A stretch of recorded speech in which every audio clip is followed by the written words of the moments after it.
아마 저를 아시는 분은 아시겠지만 또 모르시는 분들은 잘 모르실 거예요.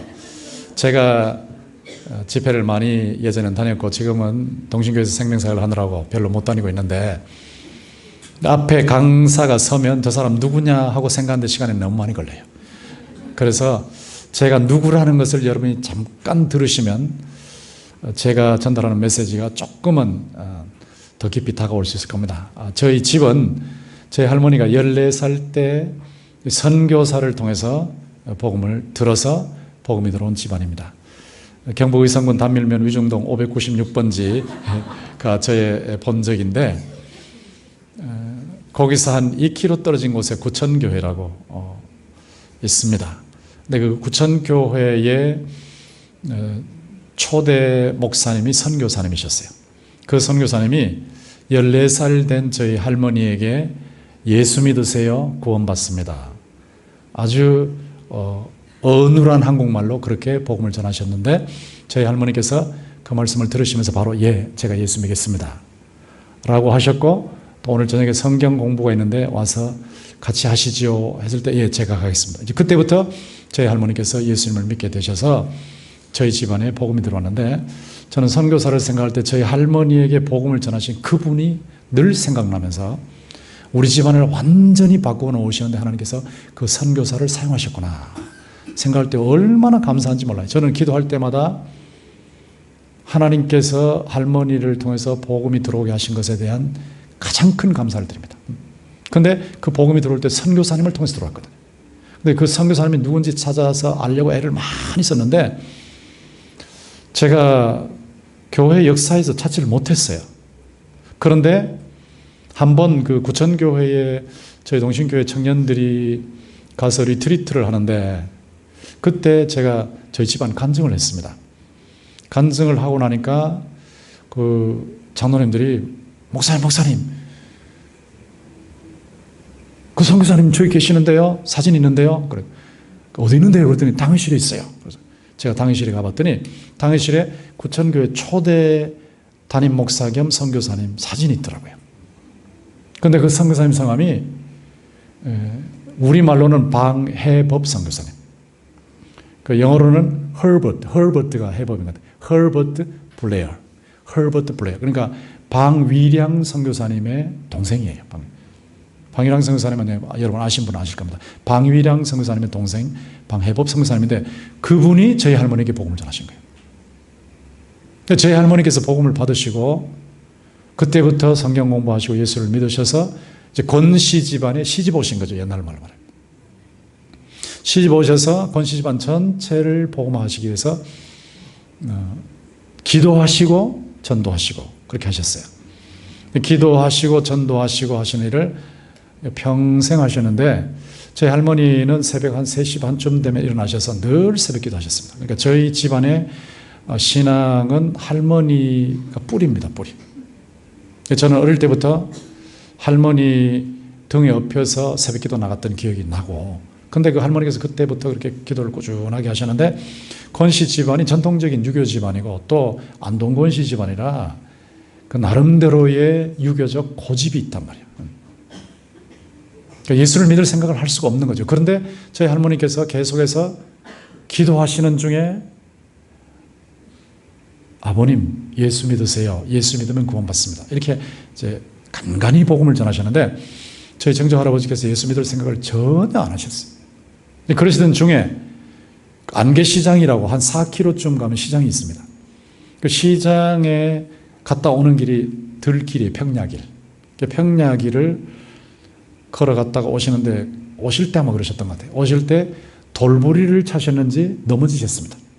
그러니까 넘어지시면서 저희 정정할아버지께서 처음으로 하신 말씀이 뭐냐면, 아이고 며느리가 믿는 하나님 저도 믿겠습니다. 이게 첫성이었어요. 첫성. 그러니까 할머니께서 계속 기도하셨고 전도하셨던 것이 이제 효과가 나타난 거죠. 그리고 툭툭 털고 일어나셔서 또다시 걸어가시는데 저희 정정할아버지께서 또다시 넘어지셨어요. 전 하나님께서 일을 하실 때는 확인해서 하시기 때문에 꿈을 꾸게 하셔도 2번 꾸게 하시고 반드시 일을 이루시는 분이시니까 2번 넘어지게 하신 거죠. 2번째 넘어지셨을 때 저희 정조 할아버지께서 아이고 하나님 조금 전에 했던 약속 반드시 지키겠습니다. 그러셨습니다. 그리고 집에 오셔서 온 가족들을 다 모아놓으시고 오늘부터 나는 며느리가 믿는 예수님을 믿기로 했다. 너희도 다 예수 믿어라.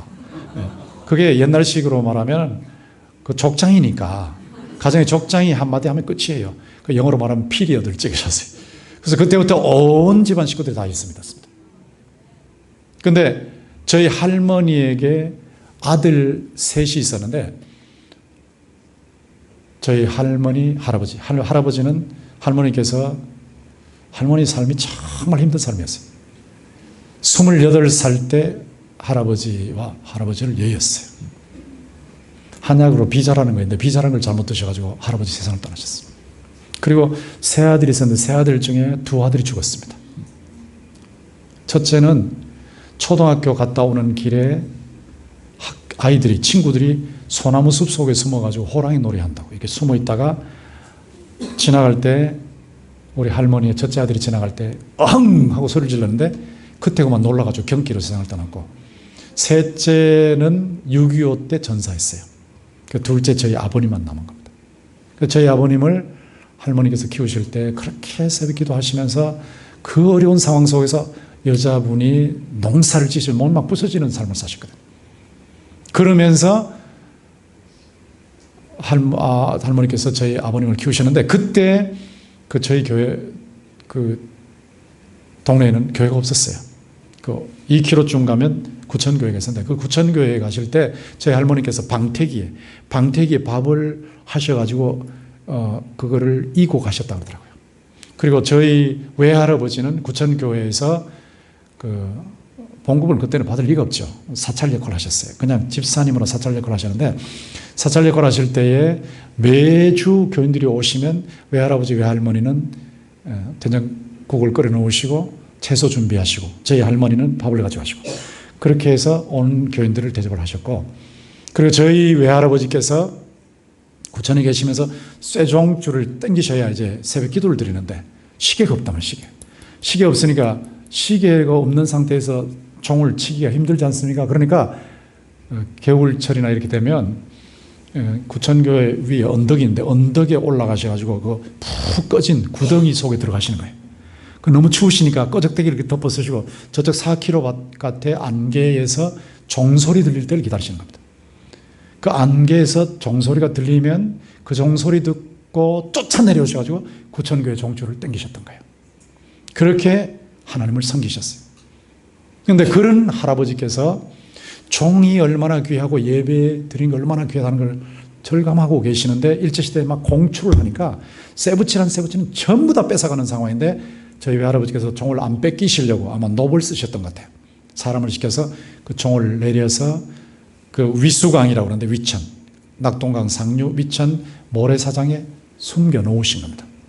그거를 또 마을 사람이 밀고를 했다는 말을 또 저희 할아버지께서 외할아버지께서 들으신 거예요. 그래서 밤에 또 옮기신 거예요. 사람을 써서 옮기셔서 밭에다가 구덩이를 파고 거기다 숨겨 놓으셔서 일제 일본 사람들 다 지나가고 나서 다시 종을 꺼내서 종을 다시고 땡기셨던 분이에요. 이제 저희 교회 청년들이 거기 가서 리트리트를 할 때 그 교회 장로님들이 제가 하는 이 얘기를 들으신 거예요. 들으시고는 목사님하고는 그 허버트 블레어 선교사님 사진 보여주시고 그때 제가 이름을 확인했고 그 다음에 저희 외할아버지께서 종을 숨겨 놓으셨던 밭에 지금 가수원인데 밭에 구덩이 팠던 부분까지 저를 데리고 가셨어요. 바로 여기입니다. 그러시다고 여기. 바로 여기입니다. 여기 종 심으셨던 숨겨 놓으셨던 곳이에요. 저는 그 말씀 들을 때 여러분 한번 생각해 보세요. 후손으로서 한번 그 말씀을 들으실 때 이거는 1000번의 설교보다 힘이 있는 거거든. 이 선조의 신앙이 후손에게 내려올 때 이 이상으로 강력하게 내려올 수 있는 길이 있겠나 싶은 생각이 드는데 저는 이 얘기를 옛날에 몰랐습니다. 몰랐는데 웨스트민스터 신학교에 가서 80년부터 86년까지 제가 유학생활을 할 때 그때 어떤 목사님이 필라델피아에 있는데 필라델피아의 어느 교회에 와서 집회를 하시면서 우리 집안 얘기를 하셨다는 거예요. 우리 외할아버지 얘기를 하셨다는 거예요. 무슨 얘기냐 근데 이 얘기를 들려주시더라고요. 제가 그걸 처음 들었어요. 그 얘기를 처음 듣고 나서 제가 집에 갔을 때, 귀국해서 집에 갔을 때 물어봤습니다. 도대체 이런 일이 있었습니까? 그러니까 다 얘기를 자세히 하시는 거예요. 그때 제가 확인을 했는데, 그런 과정을 통해서 저희 집안에 복음이 들어와서 저희 할머니께서 둘째 아들을 목사로 키우신 겁니다. 그 둘째 아들이 목사님이 되셨는데 저희 아버님이죠. 목사님 되셨는데 아들을 7을 낳았어요. 7을 낳았는데 둘이 죽고 5이 남았어요. 그런데 저희 아버님이 얼마나 가난한 목회를 하셨는지, 저는 그래서 생명사회 컨퍼런스 하면 가난한 교회 목사님들 많이 오시거든요. 그럼 저는 교인들 보고 VVIP 대우하라고 아주 최상의 대우를 해드립니다. 그러면서 천국에 가면 저희 아버지가 저보다 훨씬 더 큰 상을 받을 거니까, 저희 아버지는 평생 30명, 40명 목회하시다가 제일 마지막에 150명 교회 목회를 하셨고, 저는 큰 교회 목회를 하지만 저희 아버님만큼 못하거든요. 그래서 저희 아버님이 하나님 앞에 서시면 훨씬 더 평가받는다고 그런 말씀을 드리면서, 여기 오시는 분들이 전부 권 목사 아버지라고 생각을 하라고, 잘 대접해 드리라고 이렇게 해서 하는데, 그 생명사회 컨퍼런스를 하면서 그분들을 섬길 때 우리 집안 생각을 하는 거죠. 아버지를 생각하고. 그런데 저희 아버님께서 아들 5을 그렇게 가난한 상황에서 목회하시면서 가는 데마다 굉장히 고통을 당하셨거든요. 시골 교회 옛날에 가면요, 가족이 몇이냐 이렇게 따진단 말이에요. 양식을 드려야 되니까.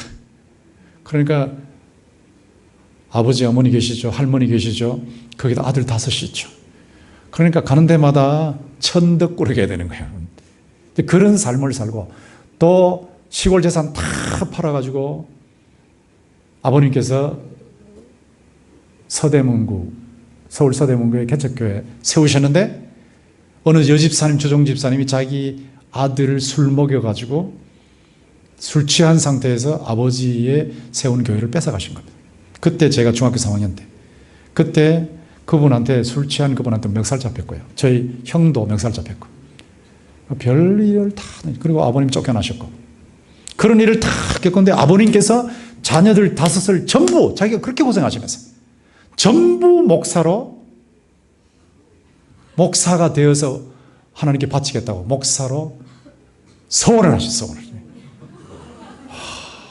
제가요, 식사 시간에 아버님께서 그 말씀 하시더라고요. 아버님 그 말씀 하시는데 저는 바로 쳤죠. 지금 다 회개했지만, 아버지 미치려면 혼자 미치세요. 우리까지 끌고 들어가서 미치시려고 합니까? 지금까지 이런 일을 당하셨는데 어떻게 우리 자식들을 전부 하나님께 바친다고 하셨어요? 이제 그랬던 사람이에요.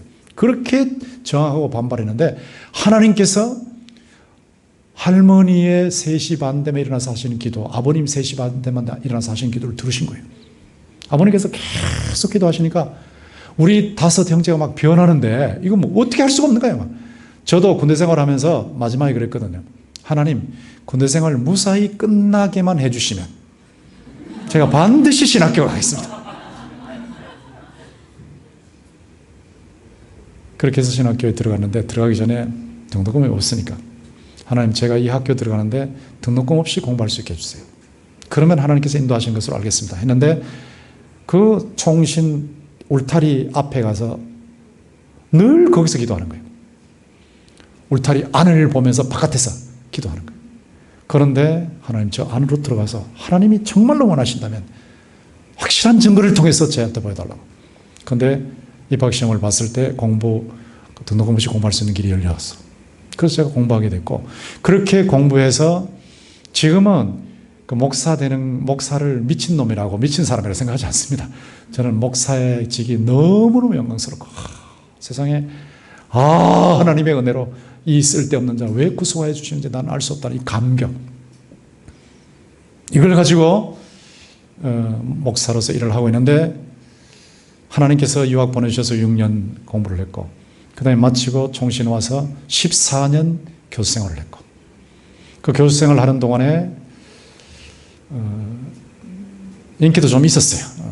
로마서 강해를 특강으로 하는데 317명이 들어오더라고요. 그 선택 강좌에, 그러니까 그 강단에서 할 정도였죠. 317명, 417명이죠. 그래서 내가 이거 안 되겠다, 이렇게 하면 다른 교수들한테 시기 받아서 큰일 나겠다 싶어가지고 선택 강좌에 200명 이상 못 들어오게 합시다. 그래서 제가 막았죠. 그리고 전국의 유명한 교회, 큰 교회는 다 갔고 여의도 순복음교회도 3번 가서 말씀을 전했으니까. 그렇게 사는 동안에 기획실장, 총신의 기획실장을 하는데 기획실장 하는 동안에 미래학책을 읽어야 되겠다 싶어서 미래학책을 그때 한 30권 정도 읽었습니다. 엘빈 토플러 책부터 시작해서 피터 드러커 뭐 다 읽었는데 읽고 내린 결론이 뭐냐면 21세기는 실천적 지식인의 시대다. 이게 결론이었어요. 이게 이론만 가지고는 먹혀들지 않는 시대다. 실천적 지식인의 시대다. 제가 학생 시절만 해도 박윤선 목사님의 권위와 고 박형용 교수님, 박윤선 목사님의 권위는 거의 절대적이었어요. 그분들이 강의하면 그대로 가지고 와서 목회를 했습니다. 그러나 지금은 그렇지 않습니다. 지금은 학교에서 교수님들이 강의하면 물론 귀하게 듣고 하지만 그건 강도사고 없이 패스용이고 밖에 나가면 거의 큰 교회 목사님들 따라서 다 해버리기 때문에 이게 영향력이 너무 적은 거예요. 그런 상황에서 제가 21세기는 실천적 지식인의 시대라는 결론을 딱 내리고 나서 기도를 시작했는데 5년을 했습니다. 5년을 기도하는 중에 뭐 서울에서도 큰 교회 장로님들이 총신으로 와서 저를 중형교회도 장로님들이 오셨다 하더라고요. 저를 데리고 가려고 그러는데 그때 총장님께서 저한테 물어보시지도 않고 권 교수는 우리 오른팔인데 저희 오른팔을 왜 잘라가십니까? 하고 안 만나게 해주셨대요. 그래서 제가 그때 거기 만나지도 못했었고 뭐 이런저런 일이 있었는데 대구 동신교회는 제가 전혀 생각지 않고 있었는데 한 번 내려가서 헌신예배 인도를 했더니 장로님 2분이 끝나고 난 후에 목사님 잠깐만 좀 만날 수 있습니까? 예, 뭐 얼마든지 만날 수 있습니다. 했더니 당의실에 가시더니 목사님, 교수님은 동신교회 목사로는 절대 안 올 겁니다. 총장 후보고 뭐 최고 인기 있다는 거 다 아는데 안 올 겁니다. 우리 잘 알고 있습니다.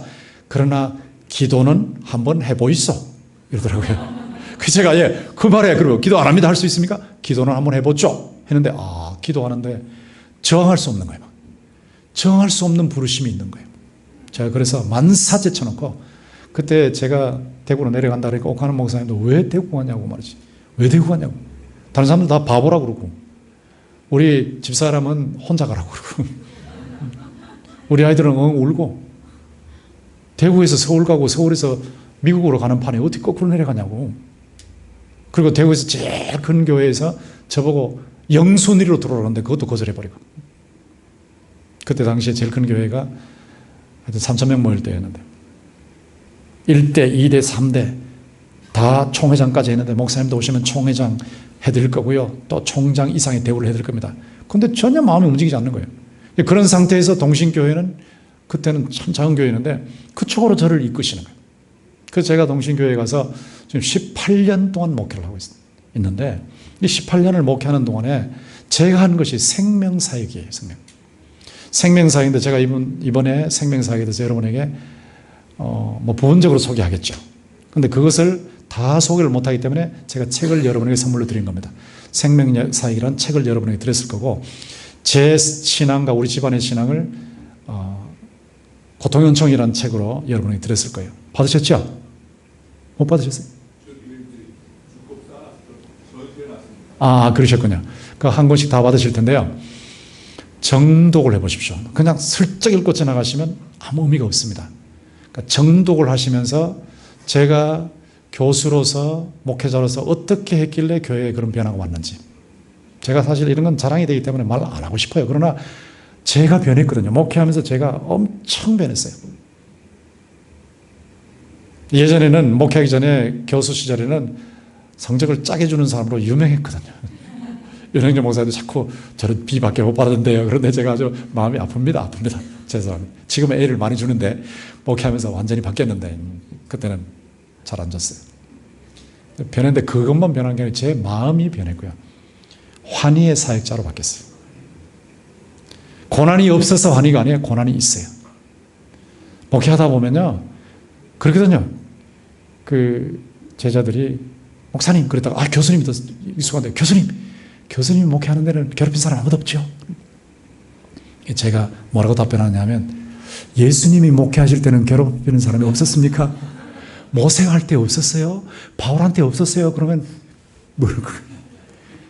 이 세상에 사탄이 있어요. 악령들이 있어요.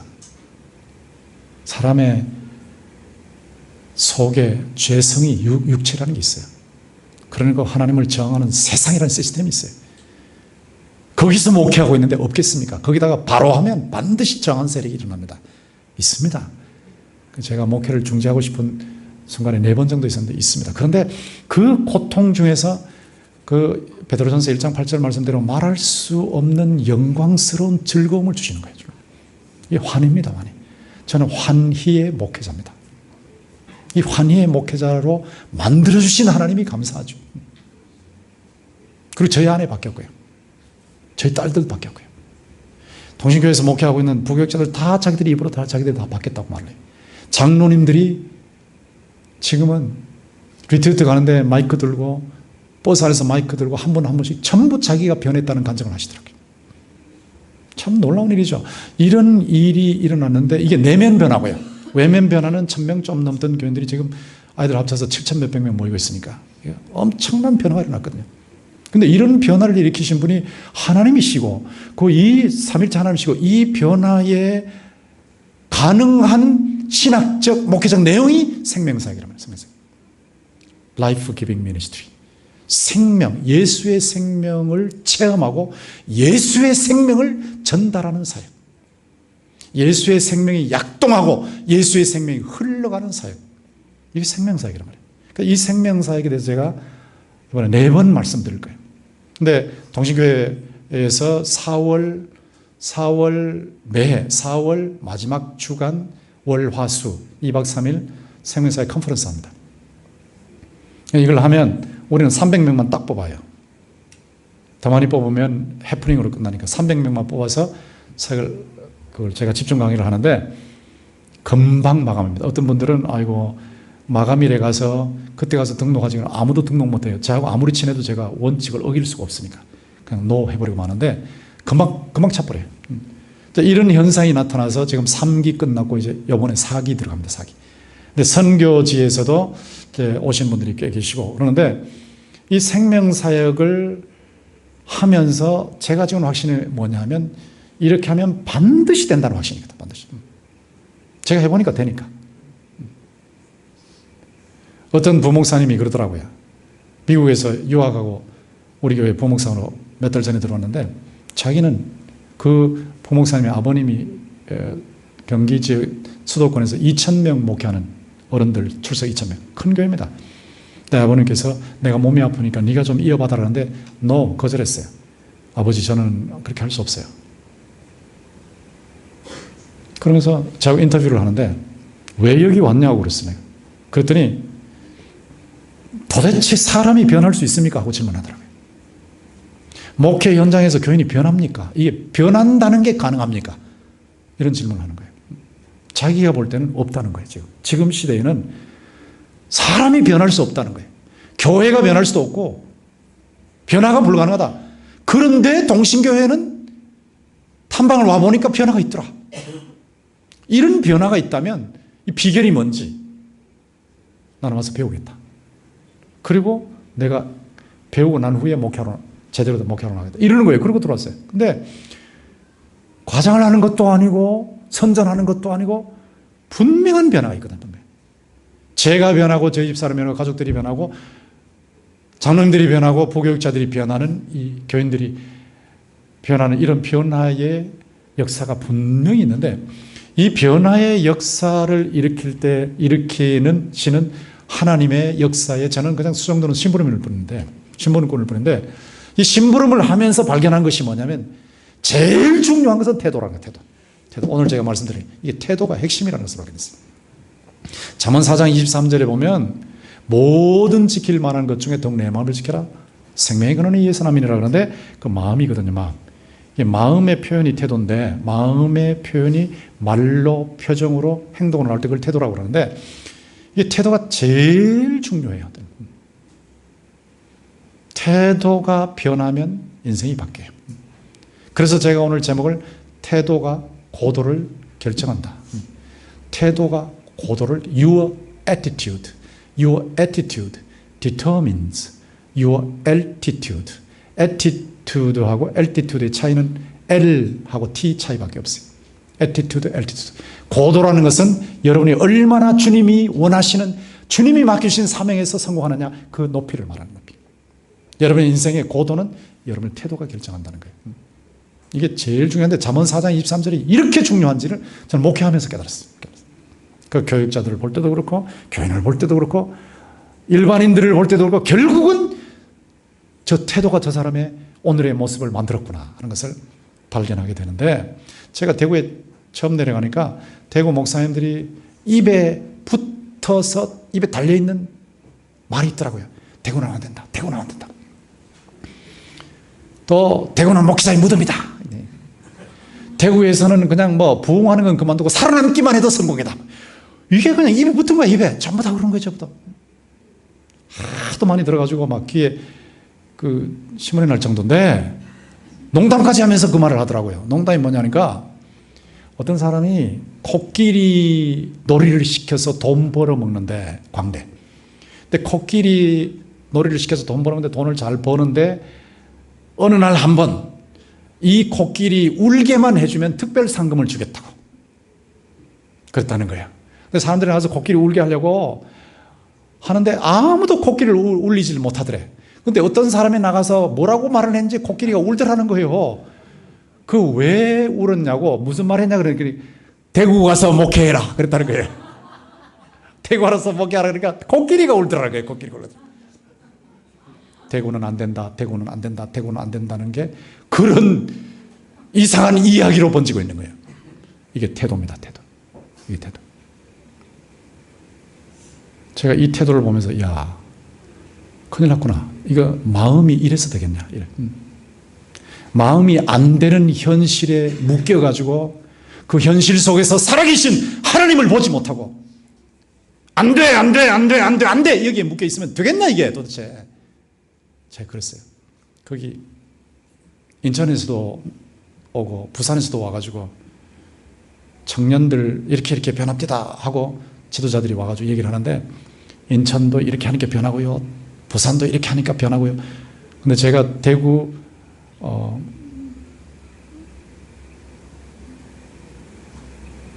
영적 변화를 위한 포럼에서 사회를 하면서 그 얘기 다 듣고 나서 그랬어요.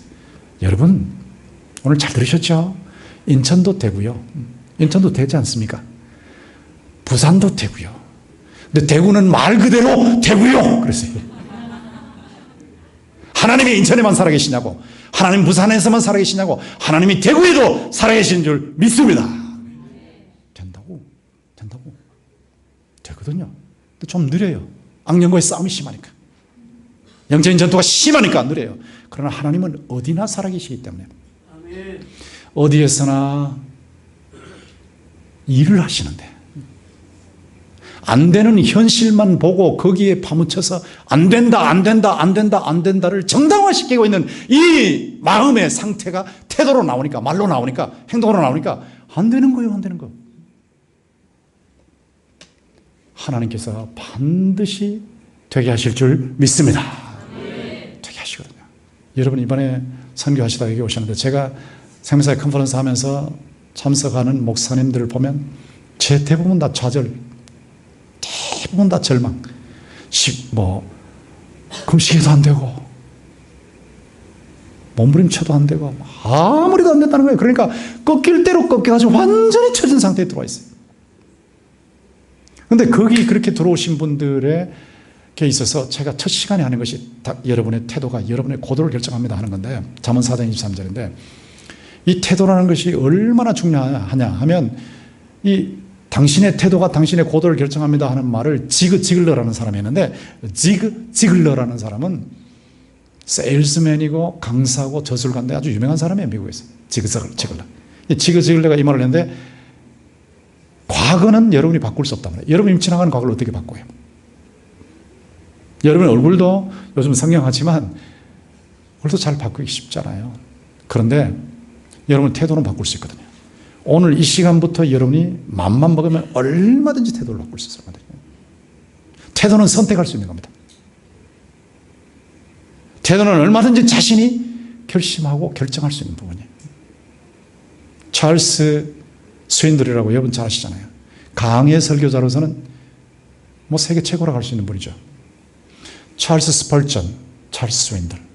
제가 설교학 교수로 있을 때 스윈들과 스펄전 강좌를 열게 되는데, 이 찰스 스윈들, 척 스윈들, 제가 영어로 설교 들으면요 아주 귀재입니다. 그죠? 언어의 귀재. 한국에서는 설교자 중에 언어 사용의 귀재는 이동원 목사님이시고,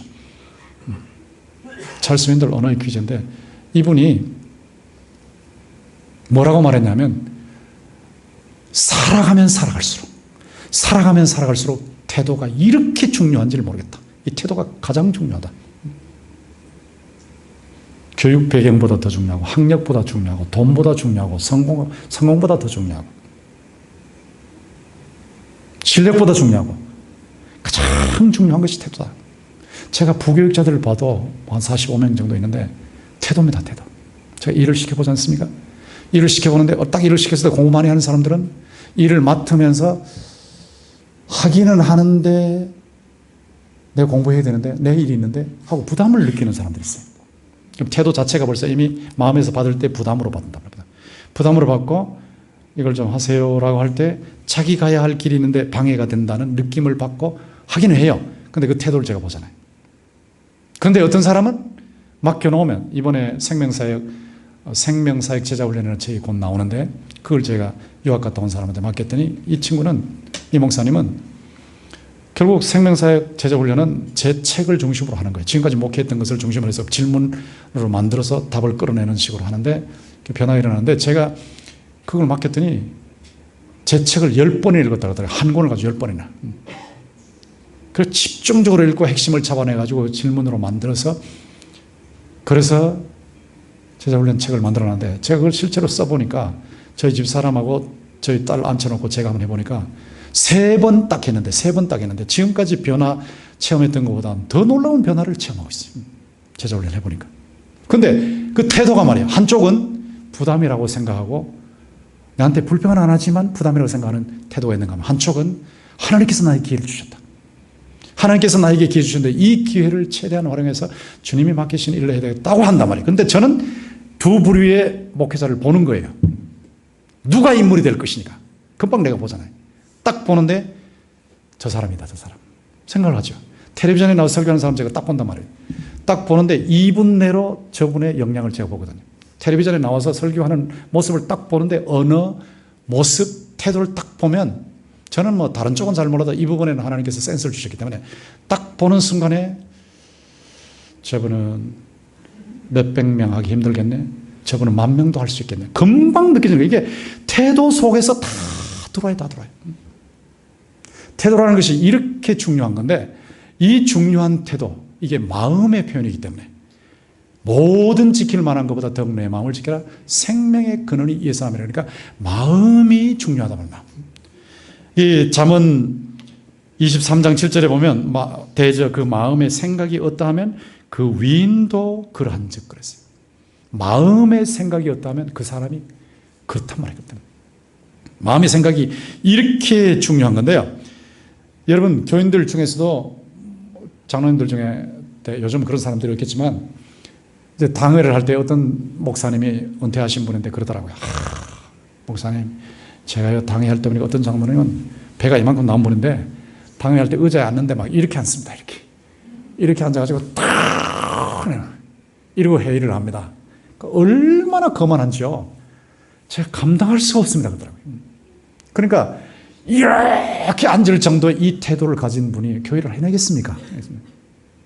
저는 잘 모르겠네요. 보이는 자리에 가서 좀 보여드려야 되는데,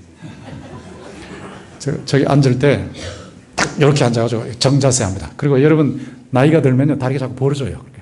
이렇게 벌어지기 때문에 다리를 똑바로 하고 이렇게 해가지고 이렇게 앉는데, 요 태도, 여기 자세지만 마음의 표현이거든요.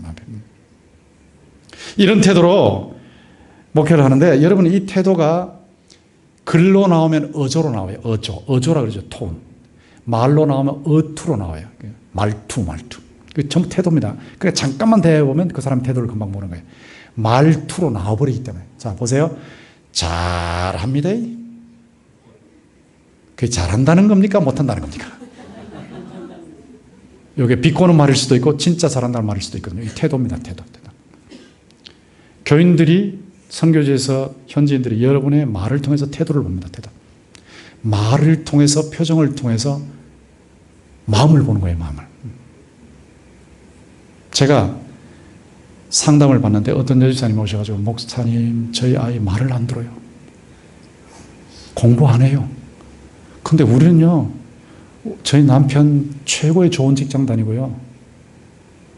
애가 하고 싶어 하는 거 다 해줘요. 환경 최고예요. 근데 우리는 옛날에 꽁보르밥 먹으면서 말 잘 듣고 공부했는데 걔는 공부 안 해요.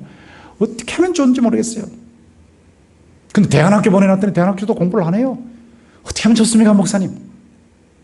그 제가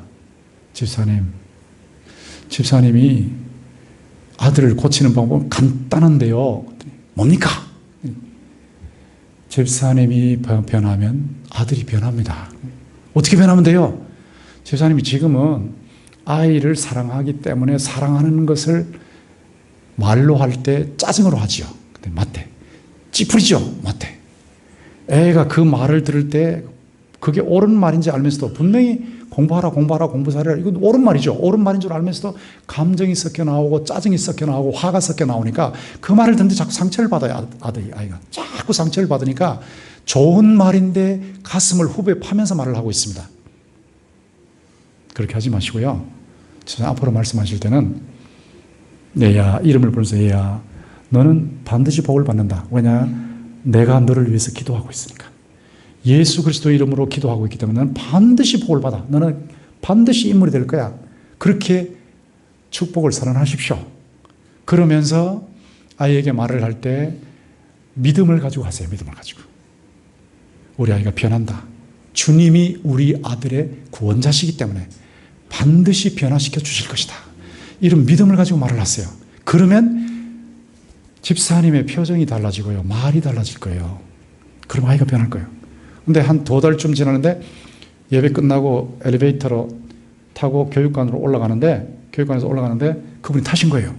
근데 저는 물어볼까 만약에 물어봐서 아직도 변화 없다 그러면 어떻게 되냐면 제가 영빨이 약한 사람이 되어버리거든요. 물어볼 수가 없는 거예요. 물어볼 수 없는데 물어볼까 말까 하다가 표정을 이렇게 보니까 굉장히 밝은 거예요.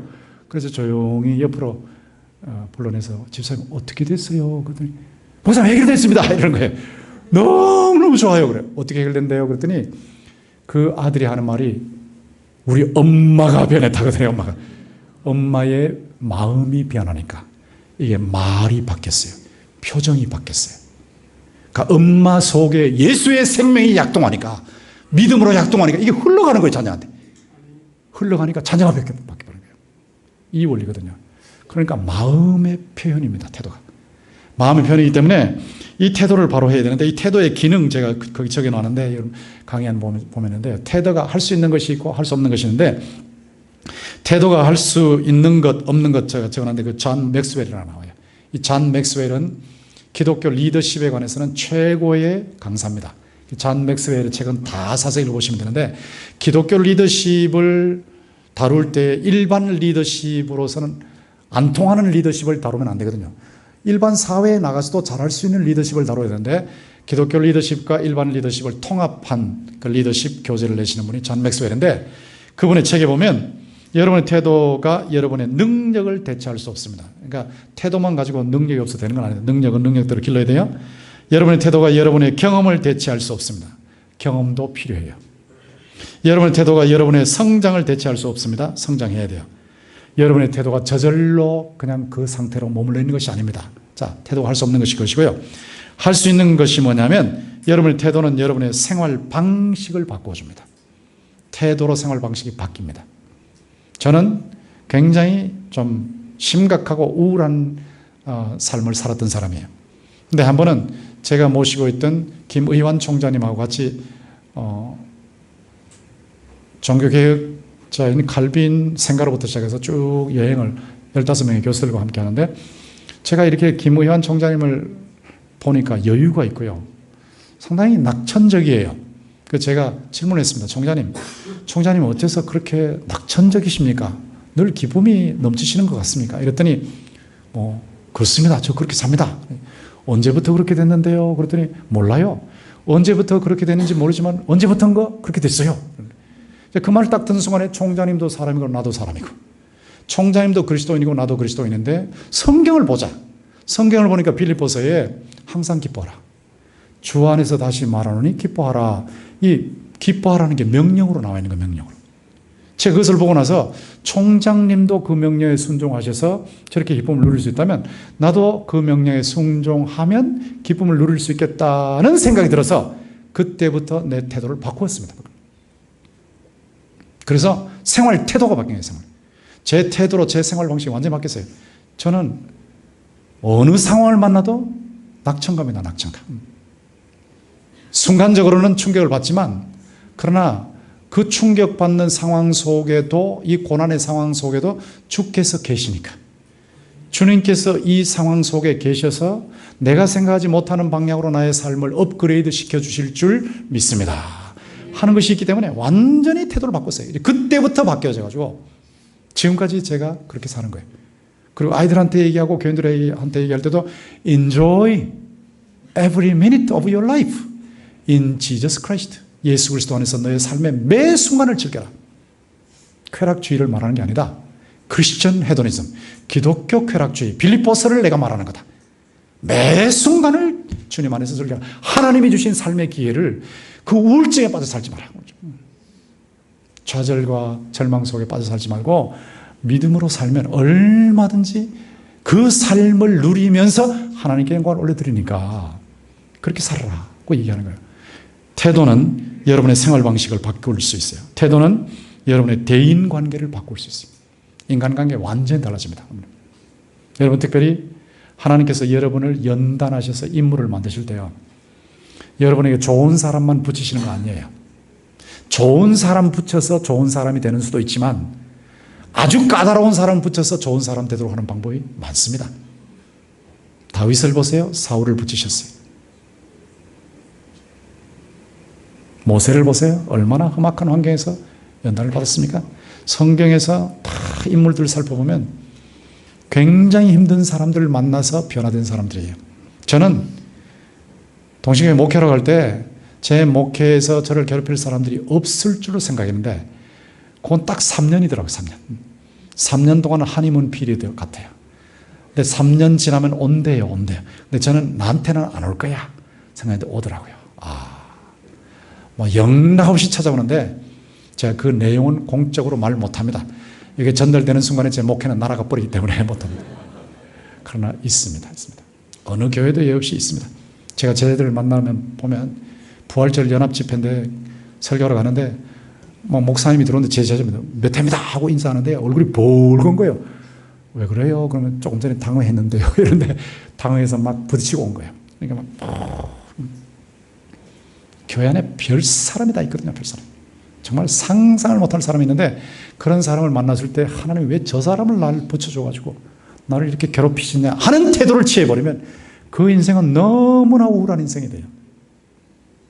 여러분 매기 얘기하십니까? 청어 얘기하십니까? 원양어선 청어 잡으러 가가지고 청어를 많이 잡아서 수조에다 넣어가지고 오는데 그냥 청어만 놓으면 청어가 약해져요. 거의 다 힘이 없어요. 쓰러져요. 죽어요. 그런데 거기 메기 몇 마리만 넣어놓으면요. 메기가 청어를 막 물어뜯거든요. 그러니까 메기가 와서 이리 물고 저리 물고 하니까 메기한테 안 물리려고 수조 속에서 막 계속 왔다 갔다 하면서 그 청어가 팔팔해집니다. 그래서 돌아왔을 때 아주 팔팔한 청어로 아주 상품 가치가 굉장히 높습니다. 제 목회에 메기를 많이 하나님 주셨어요. 주시대요. 제가 이 팔팔한 이유가 거기 있는 거예요. 팔팔하게. 인간관계가 바뀐다. 왜 저 사람을 내 주변에 놔둬서 나를 이렇게 괴롭히느냐는 생각을 하지 않는단 말이에요. 그런 태도를 갖지 않아요. 하나님께서 저 사람을 내 주변에 배치시키셨을 때는 반드시 하나님이 하시고자 하시는 일이 있을 거다. 하나님의 작업이 있을 거다. 그러니까 인간 태도가 달라요. 누구를 만나도 태도가 달라요. 저는 총신에 있을 때 저를 제일 힘들게 하는 사람만 내가 품어버리면 포용하면 품을 수 없는 사람이 한 사람도 없을 거라는 각오를 했어요. 아니나 다를까 그런 사람 만나게 하시더라고요. 근데요 제가 그분을 품었습니다. 딱 품고 나니까 못 품을 사람이 한 사람도 없어요. 교회 목회할 때 선교에서 선교할 때 어려운 사람 만나서 그 사람을 자꾸 마음에 생각하면서 그 사람 때문에 괴로워하면요 목회 못해요. 그 사람만 머릿속에 떠오르니까 다 그 사람 제가 어릴 때 짱돌 들고 하루 종일 저를 따라온 친구가 있었는데요. 갚을 길이 없어. 이 짱돌 들고 늘 따라오니까 꿈이라도 나타나는 것 같아요. 짱돌 들고 날 늘 찍으려고 따라오는 듯한 그런 교인을 만났을 때 그 사람만 생각하면 목회 못해요. 그러나 하나님께서 하나님이 저 사람도 회개하고 복을 받게 하여 주시옵소서. 기도하면서 그 사람을 품기 시작합니다. 여러분, 목회는 차원이 달라집니다. 완전히 선교는 차원이 달라집니다. 어디를 가도 그런 사람이 있단 말이에요. 어느 세상에 그런 사람 없는 사람은 없어요. 다 있지만 그런 사람을 만났을 때 여러분이 큰 인물이 되기 때문에 태도가 고도를 결정한다는 말이 여러분의 인간관계를 바꿔놔버려요. 태도가 문제 해결을 변화시켜주는 거예요. 문제를 해결할 수 있도록 해야지. 저는 4번의 위기를 만났는데 내용은 말 못하고, 근데 그 위기를 만날 때마다 순간적으로 너무 힘들죠. 그래서 제가 집에 가서 여보 그만둬야 되겠다고, 이제 정신도 다시 가야 되겠다고. 근데 집사람이요, 그 말 딱 들으면 그만두세요. 뭐래 여기 있어요. 올라가면 되지. 교회에서 말이지 그런 일을 당하고 당신 같은 사람이 왜 그렇게 어려운 일을 당해야 되냐고 막 한참 얘기를 하면 제가 그때 아니야, 목회는 그런 게 아니라니까. 하나님께서 그렇다고 나를 포기시키려면 왜 나를 여기 내려보내셨겠냐고. 목회는 그런 거 아니야. 우리 아버지 목회하시는데 그런 거 아니라고. 우리 형님 목회하시는데 그런 거 아니라고 하면서 제가 집사람을 막으면서 제가 제 자리에 버티고 있는 거예요. 집사람이 굉장히 지혜로운 사람이에요. 제가 충격을 받죠. 그러나 여러 차례 겪으면서 어떤 어려운 일이 있어도 그 자리에 주님이 계신 것을 믿습니다. 절대로 인간적인 술책 쓰지 않아요. 거짓말하지 않아요. 사람 등쳐가지고 내 사람을 만들려고 하지 않아요. 그냥 말씀대로만 가요. 손해보는 거예요. 짓밟히는 거예요. 당하는 거예요. 그러나 말씀대로 가요. 근데 제가 이렇게 기도하죠. 주여, 주께서 지금까지도 그러셨지만 이 어려움 속에도 주님이 계시는 줄 믿고, 옥하는 목사님 말씀으로 하면 고통 중에 하나님의 뜻이 있는 줄 믿습니다. 하나님 뜻을 이루시고 저를 빚어주십시오. 그리고 저는 이 난관을 돌파할 수 없지만 주님은 돌파하실 수 있게 만드실 줄 믿사오니 돌파하게 하신 후에는 제가 넘어가는 것이 아니고 주께서 넘어가게 하셨다고 제가 고백하겠습니다. 그리고 매번 넘었는데요, 매번 주께서 고난을 돌파하게 하셨고, 그리고 업그레이드 시켜주셨고, 하나님의 역사가 더 강하게 나타나게 하셨어요. 이게 문제 해결이라고. 문제 해결. 선교지의 문제 해결이나 목회자의 문제 해결은 주님을 절대 신뢰하는 거예요. 절대 신뢰하는 태도로 말을 하고 기도를 하고 행동을 하기 때문에 이 태도가 고도를 결정하는 겁니다. 제가 이런 태도에 대해서 말씀드릴 때 사람들이 그러죠. 목사님 그 포지티브 띵킹 아닙니까? 그 심리학이 아닙니까? 심리학적인 거 아닙니까? 그런데요, 포지티브 띵킹, 심리학적인 적극적 심리학을 저는 따라가는 사람 아니에요. 인간이 자력으로 심리학적으로 뭐 자기 조절을 해가지고 생각 조절, 그런 걸 제가 말하는 거 아닙니다. 제가 말씀드리는 것은 하나님을 신뢰하기 때문에 오는 믿음의 긍정을 말하는 거예요. 아브라함을 보십시오. 100세나 돼서 아이를 낳을 수 없잖아요. 자기 아내도 생산 능력이 끝났지 않습니까? 현실을 보면 against hope예요. 희망을 거절하는 현실이에요. 현실을 보면 희망을 가질 수가 없어요. 절망이에요. 도무지 있을 수 없어요. 하늘의 별같이 내 후손을 땅의 티끌처럼 바다의 모래처럼 많게 하시다. 하나님 내한테 자식 하나 안 주시면서 어떻게 그렇게 말씀하십니까? 라고 할 수밖에 없는 그런 절망의 현실이에요. 그러나 아브라함이 그런 절망의 현실 속에서도 하나님이 말씀하셨기 때문에 그 약속의 말씀을 붙잡고 믿는 거예요. 믿는 것. 절망 중에 현실을 보면 절망이 against hope지만 하나님 안에서 in hope예요. 믿음 안에 들어오는 거예요. against hope의 현실 속에서 in hope의 믿음으로 나가는 것이, 이것이 믿음의 긍정이라고 합니다. 이 믿음의 긍정이라는 의미에서의 제가 긍정을 말하는 겁니다. 긍정. 하나님이 살아계시거든요. 저는요, 하나님이 살아계신 것을 확실히 확실하게 믿습니다. 눈에 보이지 아니하고 귀로 들리지 아니하고 손으로 만져졌지만 하나님, 눈에 보이지 않고 귀로 들리지 아니하고 손으로 만질 수 없는 하나님이 여기 계신 여러분 살아계신 인격자보다 더 확실하게 살아계심을 믿습니다. 하나님이 살아계시거든요. 하나님이 죽으셨다면 실망하십시오. 그러나 하나님이 살아계십니다. 그리고 여러분을 선교지로 보내셨을 때 여러분이 어떤 일을 당하시든지 간에 그 자리에 주께서 함께 계시는 줄 믿습니다. 제가 학생 시절에 그렇게 어려운 일을 많이 당하고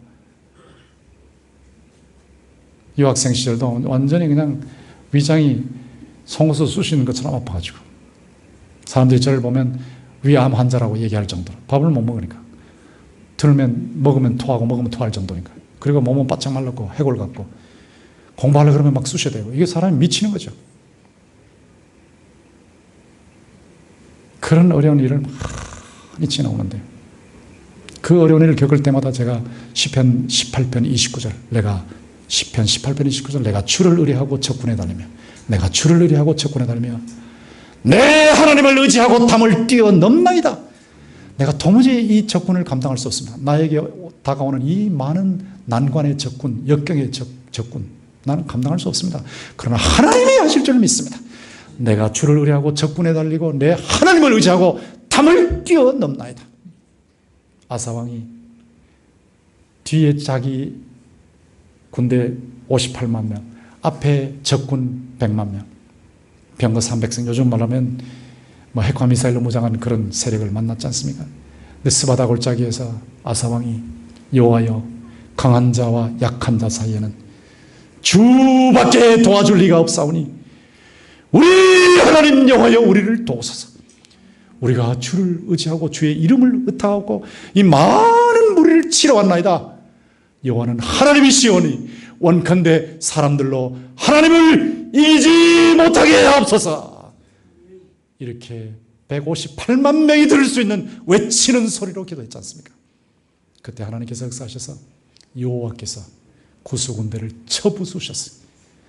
적군이 하나도 살아남지 못하게 하시고 주변에 있는 모든 사람들이 아사왕과 그 군대를 두려워하게 하시고 그야말로 대첩을 대승리를 거두게 하시는데 이런 하나님 지금도 살아계신 줄 믿습니다. 이 하나님을 믿는단 말이에요. 이 하나님. 그래서 역대하 16장 9절에 보면 여호와의 눈은 온 땅을 두루 감찰하사 온 땅을 두루 감찰하사 전심으로 자기에게 향하는 자를 위하여 능력을 베푸십니다. 제 요절이에요. 요절. 역대하 16장 9절 여호와의 눈은 온 땅을 두루 감찰하사 전심으로 마음을 다하여 하나님을 의지하는 거예요. 아무리 어려운 일이 있어도 하나님을 의지하는 거예요.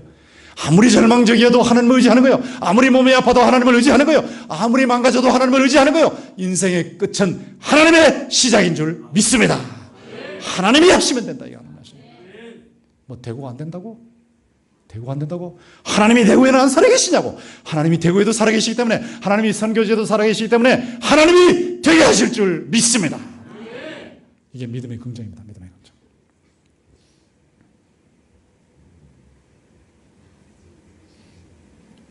믿음은 도전적입니다. 안 된다고 하는데요. 하나님의 말씀에 의하면 되는 거예요. 현실은 안 돼요. 그러나 하나님의 말씀은 돼요. 그러면 현실을 저항해서 하나님의 말씀대로 될 줄로 믿습니다. 현실을 직시합니다. 직시하지만 현실을 주관하시는 하나님을 보는 거예요.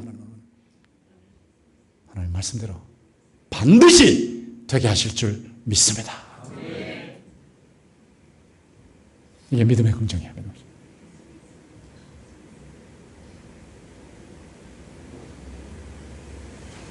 마음에 하나님이 계셔야 된단 말이에요. 마음에 예수 그리스도의 생명이 있어야 된단 말이에요. 이게 있을 때 어떤 절망 속에서 주님이 이 자리에 계시는 줄 믿습니다. 하고 일어서지 않겠습니까? 일어서는 것이 표정으로 나오고 일어서는 것이 말로 나오고 이렇게 일어서는 것이 행동으로 나올 때 그게 태도란 말이에요. 태도. 그 태도가 고도를 결정하는 거예요. 제가 대구에 가서 교회 건물을 지으려고 하는데 저는 뭐 건물 크게 지어놓고 사람 끌어오는 거 안 해요. 다른 교회에서 60명 넘어온다 근데 제가 거절했습니다. 오지 마시라고. 내가 뭐 남의 교회 끌어오려고 내가 목회로 나왔냐고. 근데 종교 건물은 605평 이상을 못 짓는 건축 조례가 있단 말이에요. 근데 우리는 최소한 3,000평을 지어야 되는데. 그러니까 대구에서는 교회를 못 짓게 만들어놨다. 규례 자체가. 건축 조례 자체가. 제가 그걸 딱 알고 나서 기도했고 교인들한테 부탁하고 근데 시장도 안 됩니다. 시의원도 안 됩니다. 이명박 대통령도 못합니다. 저는 이건 반드시 철폐되어야 될 규정이거든요. 하나님의 일을 하는데 이건 철폐되어야 할 규정이기 때문에 현실적으로 뭐 대통령 못한다 그러지만 이명박 대통령은 못하셔도 하나님은 하실 줄 믿습니다. 저는 그때 오히려 더 도전적으로 믿습니다. 하나님이 하신다고. 그리고는 사람들을, 집사님들 보내셔서 계속 시의원들하고 접촉하세요. 우리 기도합시다. 근데 도무지 안 된다는 것을 하나님께서 하시는데요. 1년 반인가 2년 만에 그 건축 조례 조항이 삭제됐습니다. 할렐루야. 사라졌습니다. 사라졌습니다. 믿습니다. 저는요. 하나님이 대구에도 살아계시고 여러분 선교 현지에도 살아계신 줄 믿습니다. 머슬림이 들끓고 있고 타종교인들이 들끓고 있고 도무지 불가능하지만 하나님은 하실 줄 믿습니다. 하나님이 하시는 거예요. 하나님. 이게 믿음의 긍정이야. 믿음의 긍정. 찰스 스윈들 지금 강해 설교의 대가죠. 옛날부터 노노노 찰스 스윈들 학생 시절에 말더듬이었어요. 말더듬이. 뜨뜨뜨뜨뜨뜨 이런 사람이 있어요. 이런 사람이 웅변대회에 가서 1등하는 사람으로 바뀌었어요. 도무지 말 잘할 수 없는 사람이에요. 그런데 그 현실 속에서 교사의 지도를 받으면서 그분이 딛고 일어난 겁니다. 딛고 일어나서 세계적인 강해 설교사로 바뀐 거예요. 안토니 시슬턴이라고 여러분 아시는 분 아실 거예요. Awaken the giant within. 당신 속에 있는 거인을 깨우세요. 하나님께서 보통 사람에게 다 10개를 줬다면요. 보통 사람은 10개 중에서 하나만 쓰고 죽는데요. 수재는 2개 쓰고 죽는데 천재는 3개 쓰고 죽는데요. 천재도 하나님 주신 것의 70%를 낭비하고 가는 겁니다. 낭비하고. 하나님 주신 것이 엄청나요. 거인이 있는 거예요. 거인. 하나님 주신 잠재력이 있는 거예요. 엄청난 거예요. 엄청난. 이 엄청난 거인을 깨워야 되는데 이 안토니 시슬턴이 건물에서 청소하고 청소부가 잘못됐다는 것이고 청소부터 하나님 쓰시죠. 청소하고 있다가 관심이 생겼어요. 내가 리더십, 사람 움직이는 이걸 좀 연구해야 되겠다. 근데 그 청소할 때는 고물차를 타고 다니는데 30분만 고장 안 나고 가주기를 기도할 정도의 고물차였습니다. 그거 타고 다니는 사람이 사람 움직이는 것에 대한 관심을 갖고 책을 읽기 시작하고 책 다 읽고 테이프 다 듣고 유명한 사람 찾아가서 막 만나고 이래가지고 10년쯤 지나서 얼마나 바뀌었냐면요. 청소부 하던 사람, 고물차 30분만 고장 안 나면 좋겠다고 했던 사람이 헬기 타고 강의하러 가는데 자기가 근무하던 건물 주변을 빙빙 돌고 자기가 강의하는 자리에 갔는데 2,000명 올 줄 알았는데 7,000명이 모여가지고 1마일이나 자동차가 밀릴 정도로 그렇게 놀라운 강사로 바뀌었어요. 미국의 유명한 정치가들이나 경제인들을 다 지도하는 사람 바뀌었어요. 청소하던 사람이. Awaken the giant within. 주께서 여러분 마음속에 믿음의 거인을 주신 줄 믿습니다. 그 거인을 깨우는 거예요. 그 거인.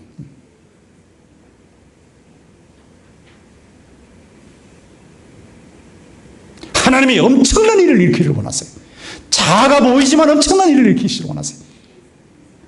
허버트 블레어 성교사님을 통해서 저희 할머니 변화시키셔서 저희 할머니를 통해서 우리 집안이 변화되고 우리 5 형제가 전부 목사가 되고 다 박사가 되고 이 놀라운 변화 허버트 블레어 성교사님이 상상이나 했겠습니까? 저는 그분이 살아계시면 가서 정말 인사드리고 선물 드리고 감사드리고 싶어요.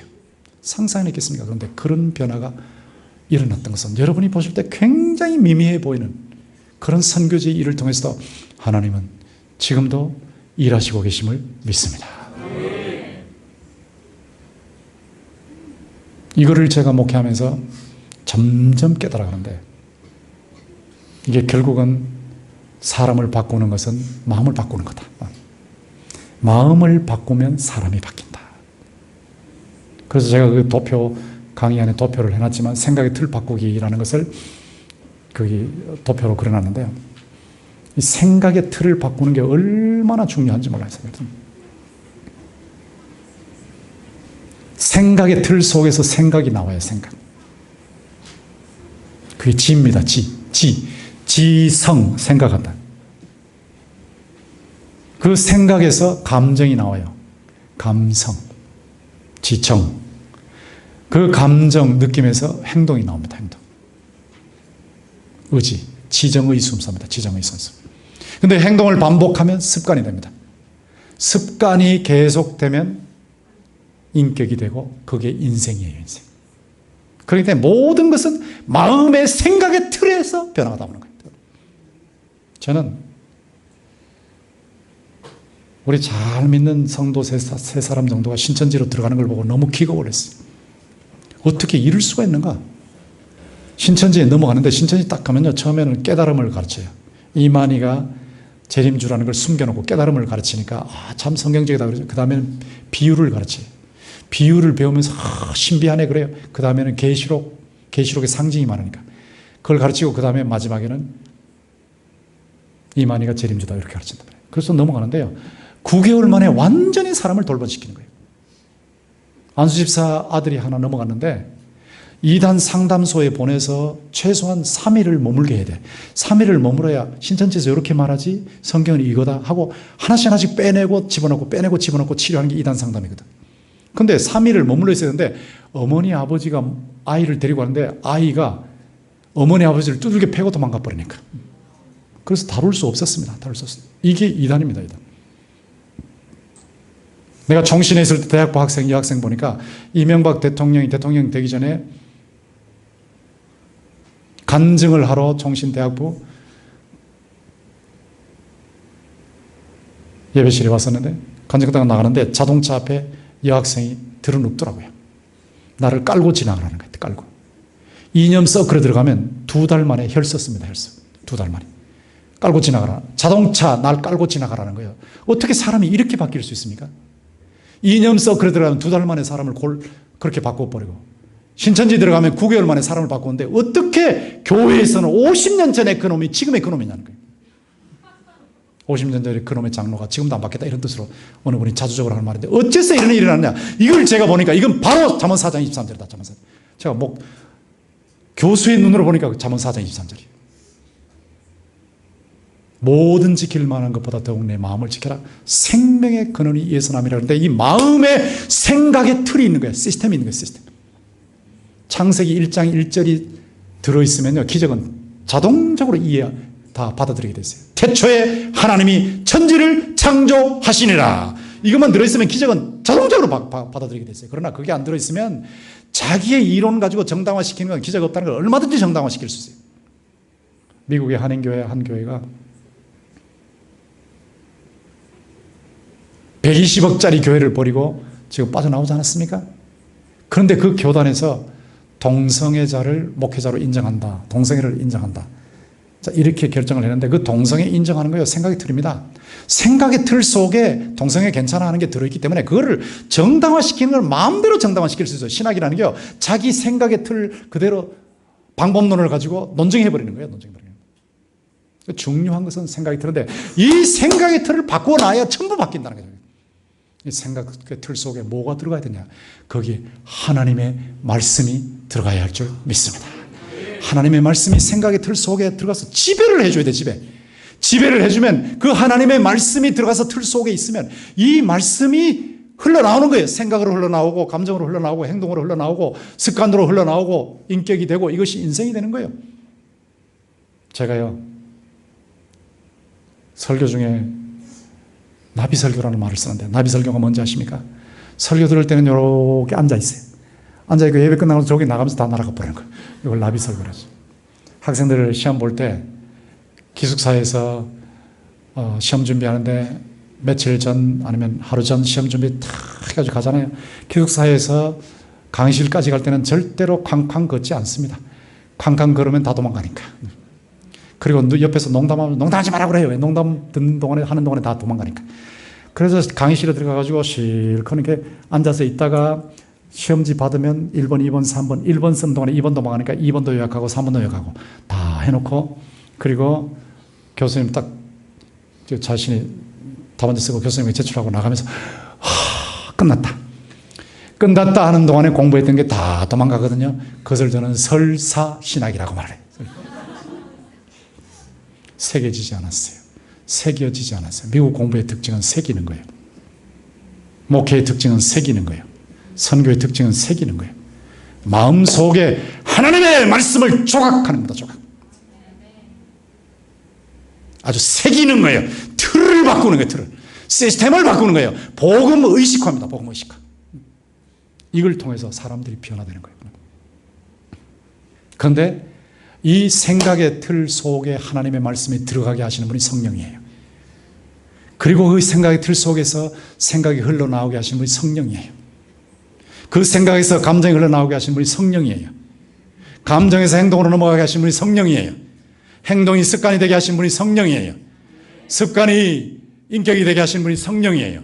그리고 그 인격이 인생이 되게 하시는 분이 성령이에요. 그래서 하나님의 말씀을 넣되 성령의 능력으로 넣어야 변화가 일어나는 줄 믿습니다. 이것이 베스트입니다. 베스트. 바이블 엑스포지션. 성경을 강해해서 스피리트 트랜스포메이션. 성령으로 변화시키는 거예요. 성경을 강해할 때 능력과 성령과 큰 확신으로 강해를 해서 가슴에 불을 가지고 이 말씀을 전달할 때 상대방이 이 말씀을 들으면서 가슴에 불이 타는 거예요. 불이. 이 불이 타면서 인격이 그 생각의 틀이 바뀌어버리는 겁니다. 거기서 인생이 바뀌는 현상. 그게 저의 목회입니다. 목회. 이게 성경이 말하는 목회고 성경이 말하는 선교입니다. 선교. 생각의 틀 바꾸기. 성경과 성령. 그런데 성경의 핵심이 예수 그리스도란 말이에요. 이 성경이 곧 나에 대해서 증언하는 거라.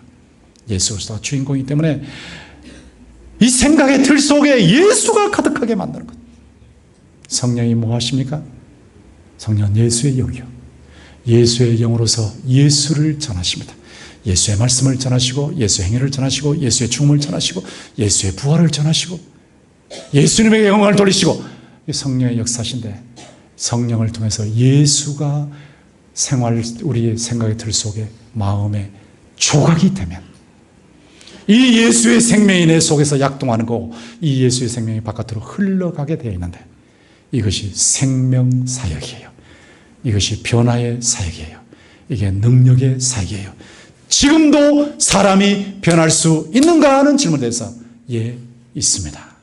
예수의 생명이 약동하고 예수의 생명이 흘러가면 목회도 변하고 선교도 변하고 여러분도 변하고 가족도 변하고 교인도 변하고 선교지의 불신자들도 변화될 줄 믿습니다. 태도가 고도를 결정합니다. 모든 지킬 만한 것보다 내 마음을 지켜라. 말씀으로 지켜야 돼요. 절망이 찾아올 때 말씀으로 하나님이 살아계신 것을 믿습니다 하고 말씀으로 지키는 거예요. 아무리 봐도 어디를 봐도 희망이 보이지 않을 때에 하나님은 살아계시기 때문에 이 난관에서 이 역경에서 이 어려움에서 저를 건져내실 것이고 그리고 안 건져내시더라도 저를 빚어내실 것이고 나의 가는 길을 오직 그가 하시나니 그가 나를 단련하신 후에는 내가 정금같이 나올 줄 믿습니다 하고 말씀으로 자기 마음을 지켜나가는 것. 이것이 태도가 고도를 결정하는 핵심입니다. 이번에 제가 와서 매번 딱 말씀 전할 거예요. 이 말씀 전하는 동안에 여러분 이번 계기를 통해서 여러분의 태도가 변하기를 주님의 이름으로 축원합니다. 지금까지 어떻게 살아오신 저는 몰라요. 모르지만 지금까지 태도를 제가 던지는 말씀 중에 어딘가는 부딪힐 겁니다. 그래서 여러분들이 마음에 내가 변해야 될 게 많구나. 이 변해야 될 게 많은데 자 보세요. 제가 목사님들 모시고 하면요. 어떤 분이 이래요. 지도 목사 나도 목사. 지도 신학교 나왔고 나도 신학교 나왔는데 지는 재수가 좋아가지고 몇천 명 목회하고 난 재수가 나빠서 3명 데리고 있고. 자, 이거 태도 잘못된 겁니다. 제가 그런 분에게 하고 싶은 말이 뭔지 아십니까? 저도 탁구 치고요. 저도 조금 쳐요. 유남규도 탁구 쳐요. 유남규나 나나 똑같다? No. 말도 안 돼요. 지도 100m 달리기 하고 나도 100m 달리기 하고 우사인 볼트나 나나 똑같다? No. 달라요. 천지 차이가 나요. 선교에 관한 한 여러분이 저보다 훨씬 앞서가요. 윤행영 목사님이 저보다 훨씬 앞서가요. 그러니까 저하고 비교할 수 없어요. 그러나 생명사역에 관한 한 18년 동안 목회하는 동안 하나님께서 말씀을 통해서 현실을 통해서 저에게 깨우쳐 주셨기 때문에 이 부분에 있어서 하나님께서 여러분에게 분명히 하실 말씀이 있을 겁니다. 이 말씀을 제대로 들으셔서 이번 기회에 놀라운 변화를 체험하시기를 주님의 이름으로 축원합니다. 하나님 아버지 감사합니다. 태도가 고도를 결정한다. 모든 지킬 만한 것 중에 더욱 내 마음을 지켜라. 생명의 근원이 이에서 남이니라. 이 말씀부터 시작해서 이제 생명사역을 전달할 때 우리 모두가 예수의 생명이 약동하고 예수의 생명이 흘러가는 생명의 통로, 축복의 통로, 능력의 통로가 되게 하여 주시옵소서. 선교의 현장, 목회의 현장이 고민의 현장이 아니라 환희의 현장이 되게 하여 주시옵소서. 나는 할 수 없지만 주께서 말씀대로 성령을 통해서 반드시 이루실 줄 믿습니다 하는 이런 확신을 가지고 말씀으로 자기 마음을 지키면서 믿음의 긍정을 가지고 끝까지 승리하는 우리 모든 동력자들이 다 되게 하여 주시옵소서. 이번 기회에 우리 각자가 분명히 바꿔야 할 부분이 있고 고쳐져야 할 부분이 있는데 이 부분이 말씀이 전달되는 동안에 어느 포인트에서건 성령께서 역사하셔서 우리를 터치하시고 우리를 변화시켜 주시옵소서. 갱신시켜 주시옵소서. 회복시켜 주시옵소서. 부흥하게 하여 주시옵소서. 고쳐 주시옵소서. 내가 살면 내 주변에 있는 사람들을 고칠 수 있고 내가 예수의 생명이 약동하면 예수의 생명이 흘러가기 때문에 반드시 변화가 일어나는데 우선 나부터 살려 주시옵소서. 주께서 이 홍콩 선교하는 선교교회 귀하게 세우시고 또 윤 목사님 세우시고 교인들을 세우셔서 귀한 일을 하시고 계시고 여기 또 귀한 선교사님들 보내셔서 실크로드, 라이프로드 이 생명의 역사를 일으키고 있는데 이 생명의 역사가 이번 계기를 통해서 과거에도 그러했지만 점점 더 영광에서 영광으로 변화에서 변화로 이렇게 전진될 수 있도록 역사하여 주시옵소서. 예수님의 이름으로 감사하며 기도하옵나이다. 아멘.